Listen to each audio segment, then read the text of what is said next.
Saya jujur saja selama di Indonesia masih banyak salah pemahaman terhadap kurban. Dan saya pernah berkata, memang Islam kita di Indonesia Islam keturunan. Ya, jadi asal tahu saja ya. Ya, tapi dari segi belajaran, mohon maaf ya, kita terlalu jauh terhadap pemahaman. Yang saya maksud, kita melaksanakan sesuatu tapi kita sudah belajar, sudah tahu, bukan hanya asal saya dengar, saya lihat, saya bukan sebatas itu, tapi kita punya dasarnya.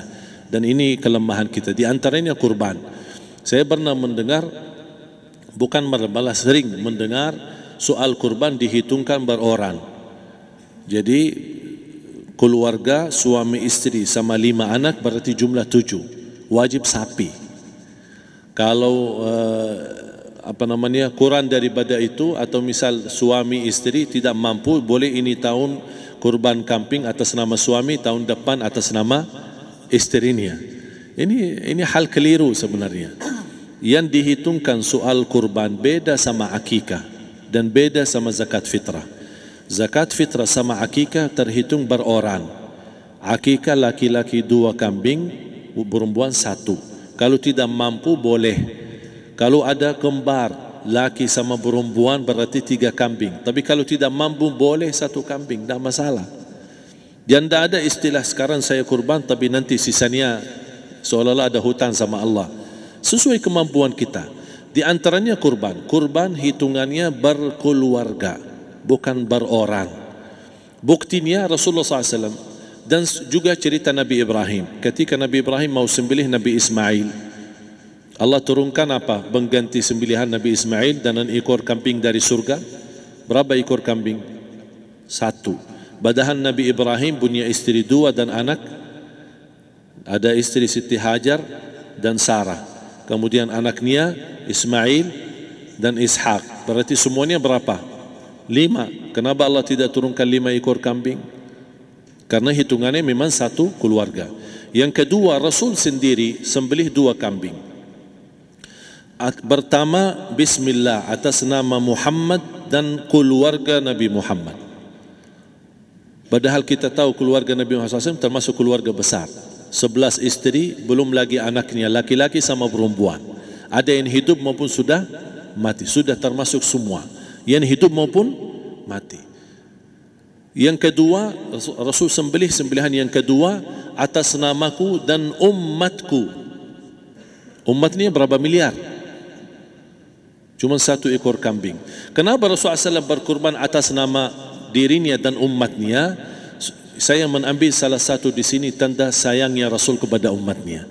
Jadi saya selalu berkata, orang miskin yang tidak mampu berkurban seharusnya bangga di hari kurban, karena Rasul sudah kurbankan duluan atas nama dia. Jadi terima kasih ya Rasulullah, ingatkan kita. Yang kita tidak mampu, Rasul sudah. Bahkan kalau Rasul sudah kurban atas nama umatnya yang tidak mampu, berarti sudah terkabul. Kita aja belum tahu kabul atau tidak kalau kita berkurban. Tapi kalau Rasul sudah terjamin makbul. Oleh sebab itu hitungan kurban itu adalah 1 keluarga. Misal, bapa punya istri, punya anak. Itu kalau mampu sapi silahkan. Mampu 1000 sapi silahkan. Kalau soal kemampuan tidak ada masalah. Tapi kalau soal kewajiban, tidak ada wajib lebih daripada 1 ekor kambing. 1 ekor kambing. Misal, kalau bapa punya istri 4. Misal. Cuman ini misal. Ya. Istrinya 4. Setiap istri anaknya 10. Berarti jumlah berapa? Anak 40, istri 4, berarti 44, sama bapa 45. Wajib 1 ekor kambing saja. Cukup untuk semua ini. Tapi kalau soal mampu, ya silahkan. Mau 1000 kambing boleh, mau 1000 sapi boleh. Tidak ada yang melarang kalau soal kemampuan.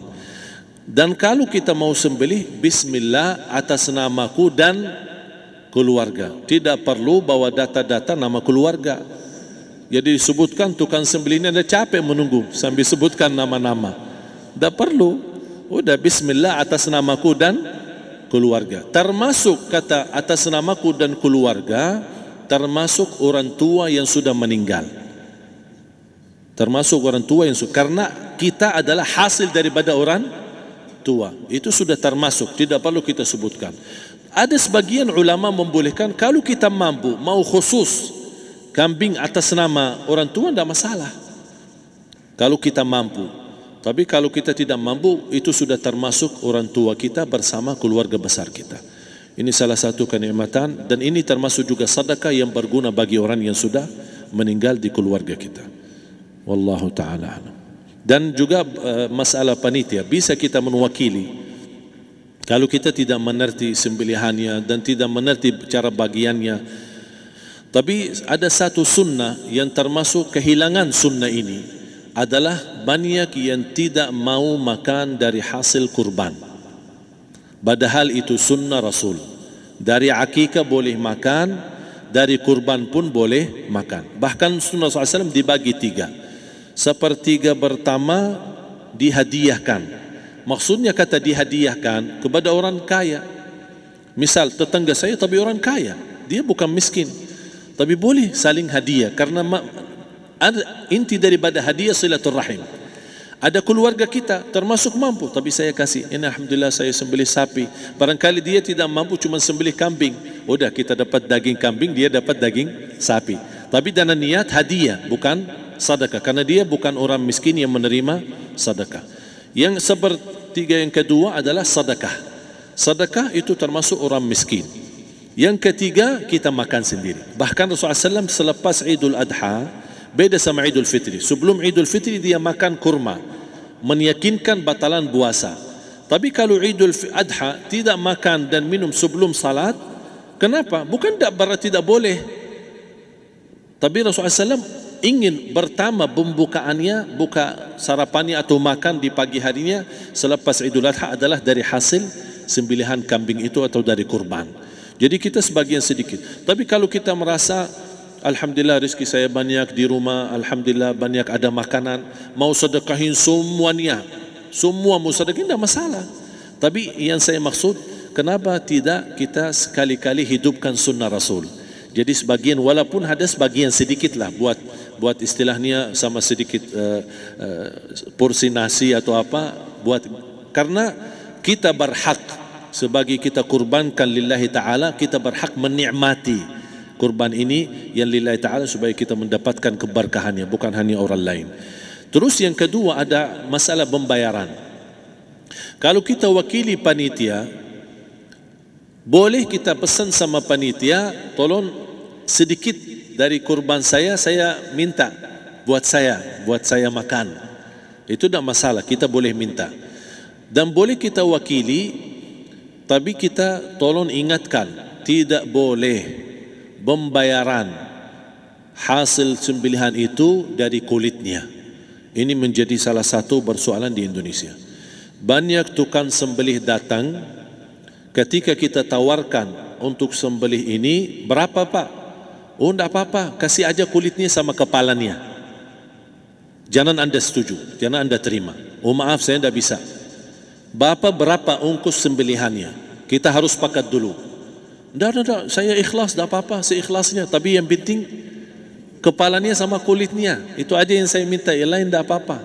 Tidak boleh. Tidak boleh. Kenapa? Karena ini kurban. Kata kurban berarti lillahi ta'ala, bukan untuk jual beli. Kalau kita sudah bayar dari bagian kurban, berarti bukan lillahi ta'ala. Harus kita jaga amalan itu. Tapi bagaimana cara jalan keluarnya? Kita harus sepakat, ijab kabul. Sepakat dulu, Pak, saya udah begini, saya kasih untuk sembelihan 50.000. Bapak setuju? Ya udah setuju. Selesai kan? Sudah sembelih, sudah potong, sudah semua. Lepas ini semua kita kasih ongkos 50.000 ongkos sembelihannya. Habis itu, Pak, kulitnya sama kepala hadiah buat Bapak. Itu dah apa-apa, dah masalah. Tapi bukan untuk bayar sembelihan. Faham maksud saya? Harus dibedakan supaya jangan sampai amalan kita kurban habis biaya, habis ini malah tidak diterima karena sudah kita bayar sebagian daripada kurban. Saya silahkan bayar apa yang kita sepakati, mau hadiahkan kepada dia karena kita tidak bisa guna. Buat apa yang kita mau gunain kulitnya, tidak bisa. Tapi mereka, buat mereka lebih berguna, oleh karena itu kita bisa hadiahkan untuk mereka. Bahkan kita bisa juga kasih daging untuk mereka bisa menikmati sebagai sedekah. Wallahu taala alam.